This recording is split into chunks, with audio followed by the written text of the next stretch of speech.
مختصر سے چند گزارشات آپ حضرات کی خدمت میں چند منٹوں کے اندر عرض کرنے کا ارادہ ہے۔ اس وقت موجودہ صورتحال پوری دنیا میں اور ہمارے ملک پاکستان کے اندر جو ایک وبائی مرض کی صورت اختیار کر گئی ہے اور پورے عالم میں خوف و ہراس کی کیفیت ہے، اس موقع پر ہمیں کیا کرنا چاہیے؟ اسی سلسلے میں چند ایک گزارشات قرآن و سنت کی روشنی میں اللہ رب العزت مجھے صحیح بیان کی توفیق عطا فرمائے، آمین۔ ہم سب کو سن کر اس پر عمل کرنے کی توفیق عطا فرمائے، آمین۔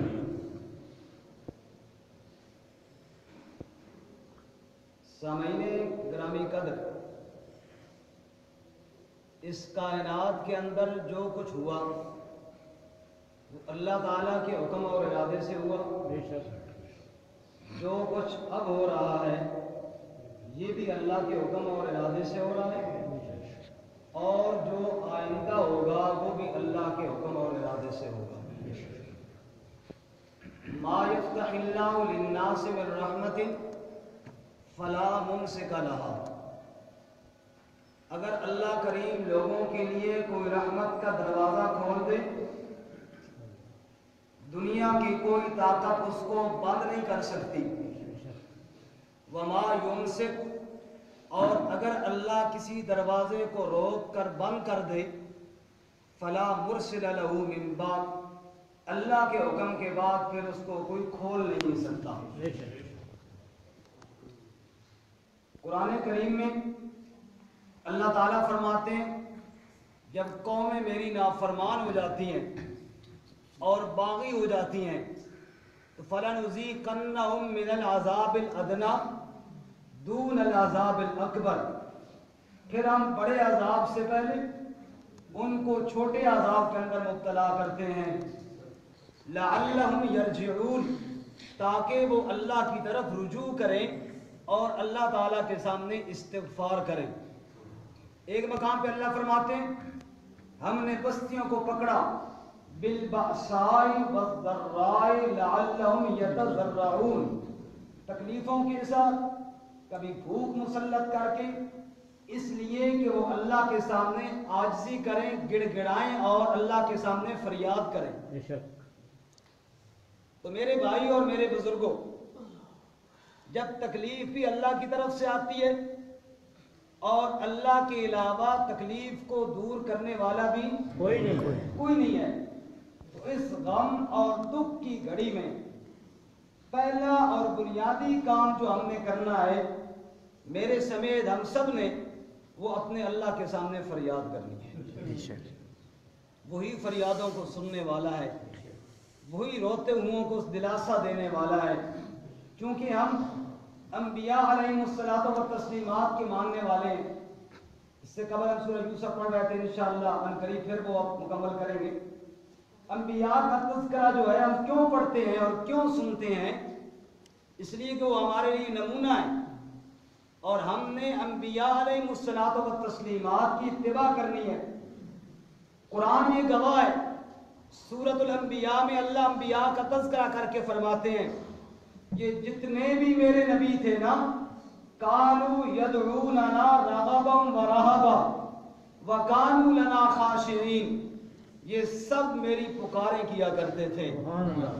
جب بھی ان پر کوئی مشکل وقت آتا، جب بھی ان پر کوئی مشکل گھڑی آتی، تو میرے سارے نبی میرے سامنے فریادیں کیا کرتے تھے۔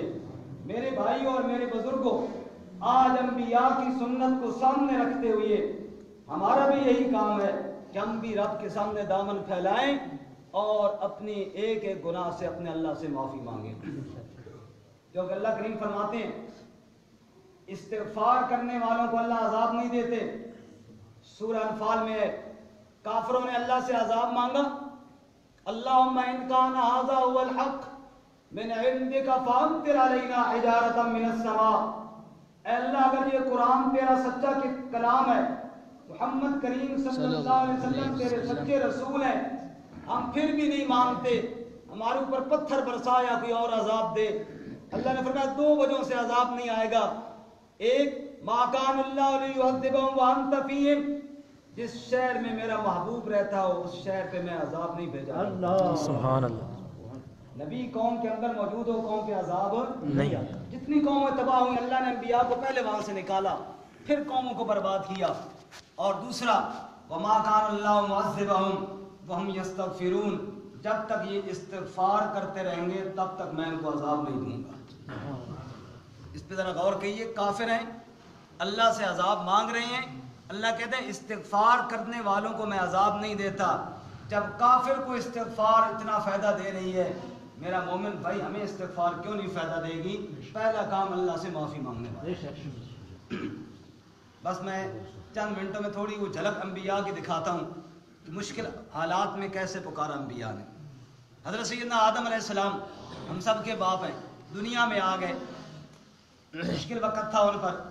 اس مشکل گھڑی میں آدم علیہ السلام نے کیا کیا؟ ربنا ظلمنا انفسنا وَإِن لَّمْ تَغْفِرْ لَنَا وَتَرْحَمْنَا لَنَكُونَنَّ مِنَ الْخَاسِرِينَ۔ اے ہمارے رب، ظلمنا انفسنا، ہم نے اپنی جانوں پہ زیادتی کی، یا اللہ تو معاف فرما دے۔ إِن لَّمْ تَغْفِرْ لَنَا وَتَرْحَمْنَا، تو نے معاف نہ کیا، تو نے رحم نہ کیا، لَنَكُونَنَّ مِنَ الْخَاسِرِينَ۔ ربا تیرے بغیر کون ہے ہمارا، کس کے سامنے جا کر فریاد کریں گے؟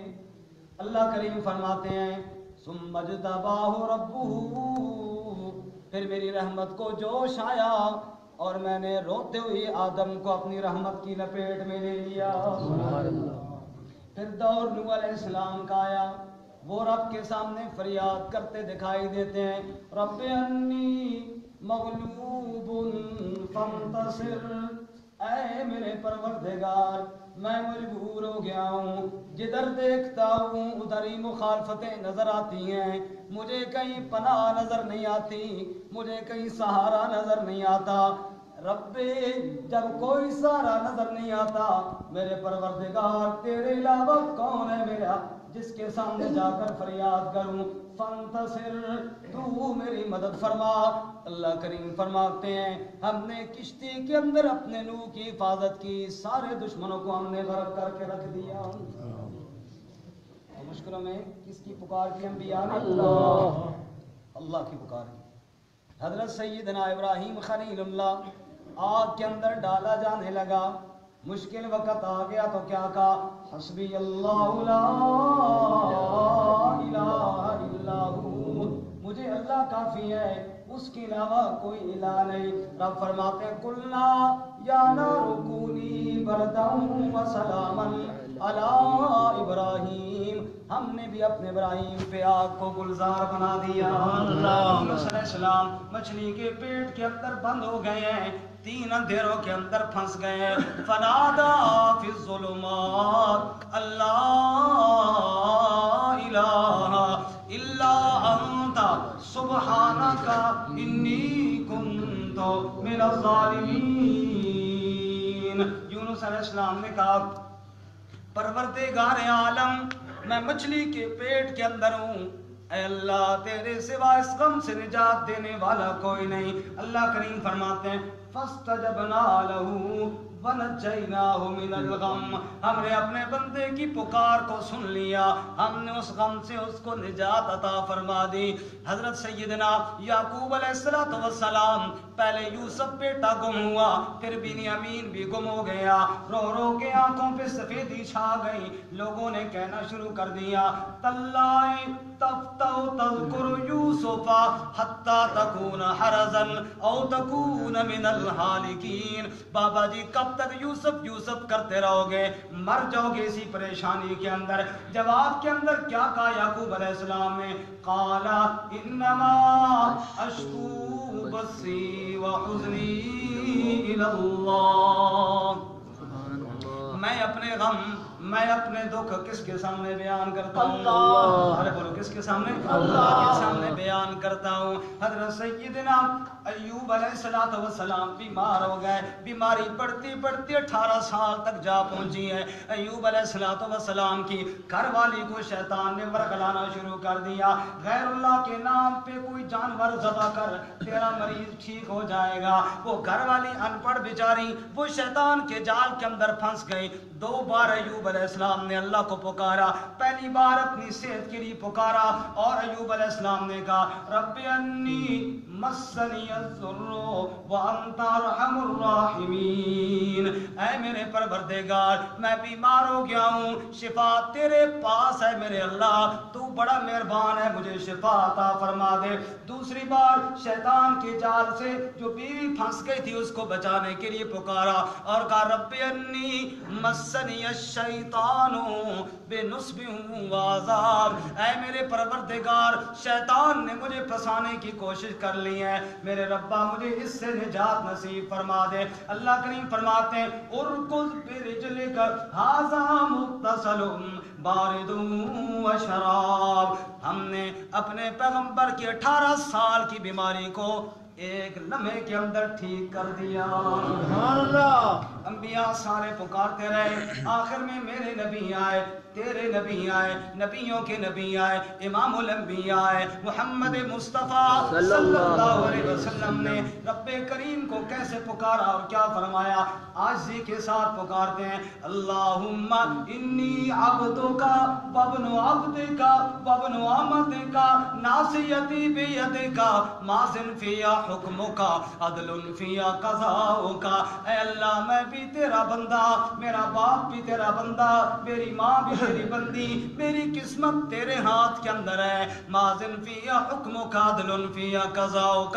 میری تقدیر میں، میری قسمت میں میرے ربا جو فیصلہ تو نے لکھنا تھا لکھ دیا. میں محمد تیرے ہر فیصلے پہ راضی ہوں، میں محمد تیرے ہر فیصلے کو عدل والا کہتا ہوں. پھر کہنے لگے اسألک بکل اسم هو لک سمیت بی نفسک او انزلتہ فی کتابک او الہمتہ احدا من خلقک او استاثرت بہ فی علم الغیب عندک. اے اللہ میں تجھے تیرے ان ناموں کا واسطہ دے کر کہتا ہوں جو تو نے مجھے سکھائے، ان ناموں کا واسطہ جو تو نے کسی کتاب میں نازل کیے، ان ناموں کا واسطہ جو بندوں میں سے کسی بندے کو تو نے بتائے، ان ناموں کا واسطہ جو کسی کو نہیں بتائے، اپنے پاس چھپا کے رکھے، کسی کو نہیں بتائے. یا اللہ سارے ناموں کا واسطہ دے کر کہتا ہوں انت جعل القرآن ربیع قلبی ونور صدری وجلاء حزنی وذہاب ہمی. اے اللہ دعا یہ مانگتا ہوں اس قرآن کو میں محمد کے دل کی بہار بنا دے، میں محمد کی پریشانیوں کو دور کرنے کا ذریعہ بنا دے، میں محمد صلی اللہ علیہ وسلم کے دکھوں کا مداوا بنا دے. امت کو سبق سکھایا جب مشکلیں آ جائیں، جب پریشانیوں میں گر جاؤ اللہ کی کتاب کو تھام لیا کرو. کتاب اللہ دکھوں کا مداوا بھی ہے، غموں سے چھٹکارا بھی ہے، بیماریوں کا علاج بھی ہے. اس موقع پہ انبیاء نے کس کو پکارا؟ بولو اللہ. ایک ضرورت اس بات کی ہے آج ہم بھی فریاد کریں تو کس کے سامنے کریں؟ اللہ. اور ایک ایک اپنے گناہ کو یاد کر کے معافی مانگیں. اور معافی مانگنے کا طریقہ یہ نہیں میرے بھائی کہ صرف زبانی طور پہ استغفار کریں. توبہ کی جو شرائط ہیں، گناہ پہ شرمندہ ہوں، نمبر 2 گناہ کو چھوڑ دیں، نمبر 3 گناہ کو آئندہ نہ کرنے کا عزم کریں، اور نمبر 4 اگر کسی کا حق دینا ہے مخلوق میں سے وہ ادا کریں.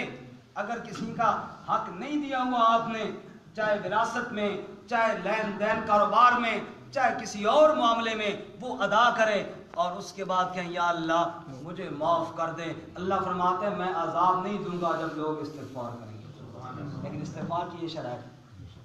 ایک جگہ اللہ فرماتا ما یفعل اللہ بعذابکم ان شکرتم وآمنتم. اور اللہ کو کیا لگا کہ اللہ تمہیں عذاب دے؟ بشرطے کہ تم شکر کرو اور ایمان لاؤ. اور آخری بات، قومیں برباد ہوئی، انبیاء نکل گئے، قومیں برباد ہوئی. اللہ فرماتے ایک قوم بچ گئی. فلولا كانت قرية آمنت فنفعها ایمانها الا قوم یونس. وہ یونس علیہ السلام کی قوم بچی. جب یونس علیہ السلام نکل گئے نا شہر سے، قوم والوں نے سمجھا کہ اب آیا اللہ کا عذاب، تو وہ سارے لگے رب کے سامنے رونے، معافی مانگنے. اللہ کا آیا ہوا عذاب بھی واپس چلا. اس لیے میرے بھائی اور میرے بزرگوں اور میرے عزیزوں، استغفار استغفار، اللہ سے معافی مانگنا، اللہ کے سامنے توبہ کرنا، یہ آئے ہوئے عذاب کو روکنے کے لیے سب سے بنیادی ضرورت ہے. چونکہ ہم مومن ہیں، ایمان والے ہیں الحمدللہ، اور ایمان والا اسباب بھی اختیار کرتا ہے لیکن اس سے زیادہ بھروسہ اپنے اللہ کی ذات پر رکھتا ہے. پہلے اللہ سے معافی مانگیں گے، اس کے بعد جو تدابیر ڈاکٹر اور حکماء بتا رہے ان پہ بھی عمل کرنا ضروری ہے. شریعت کا حکم ہے عمل کریں، اور جو تدابیر ہمارے نبی صلی اللہ علیہ وسلم نے بتائی ہیں ان پر بھی عمل کریں. نبی صلی اللہ علیہ وسلم نے فرمایا جو آدمی صدقہ دیتا ہے یہ اللہ کے غضب کو ٹھنڈا کرتا ہے. اللہ کے غضب کو صدقہ کیا کرتا ہے؟ ٹھنڈا کرتا ہے. ہم دیکھیے اپنے اڑوس پڑوس میں کوئی ایسا نادار تو نہیں ہے کہ ان دنوں میں ویسے بھی آپ دیکھ رہے ہیں کہ کام کاج بند ہے، خاص کر مزدور طبقہ بیچارہ، وہ جناب کام کاج پہ نہیں جا سکتے، مزدوریاں نہیں مل رہی، کہیں کوئی بھوکا تو نہیں سو رہا. میں ادھر مصلے پہ 600 رکعت نفل پڑھ لوں اور پڑوسی بھوکا سو رہا تو میرے نفلوں کا کوئی فائدہ نہیں ہوتا. میں اس کے پیٹ کو بھی بھروں. فلقتحم العقبہ وما ادراک ما العقبہ فک رقبہ او اطعام فی یوم ذی مسغبہ. تو ان مسکینوں غریبوں کے کھانے کی طرف بھی توجہ کروں.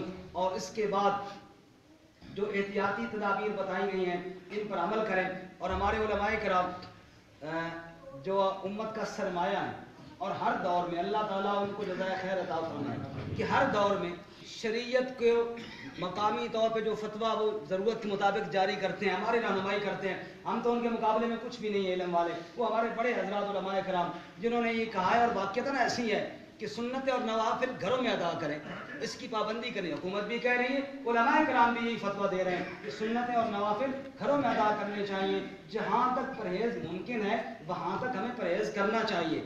فرائض مسجد میں جماعت نہ ترک کریں، انشاءاللہ اللہ خیر کرے گا. جماعت کی نماز مسجد میں ادا کریں، باقی سنتیں اور نوافل وہ گھروں میں ادا کریں. اور جتنا بھی تنہائی میں اللہ کے سامنے روئیں گے نا وہ اللہ کو زیادہ پسند ہے. عرش الہی کے سایہ ان لوگوں کو نصیب ہوگا جو عرش الہی، اللہ تعالیٰ فرماتے ہیں جو تنہائی میں اللہ کو یاد کر کے اس کی آنکھوں سے آنسو بہ رہے ہیں. تنہائی میں اللہ کو یاد کریں، اللہ تعالیٰ سے روئیں، غریبوں مسکینوں کا خیال کریں. جتنی تدابیر بتائی گئی آپ مجھ سے بہتر جانتے ہیں، وہ جناب ان پہ عمل کریں. اللہ مجھے آپ سب کو، پوری امت کو اللہ تعالیٰ اس وبا اور عذاب سے محفوظ فرمائے.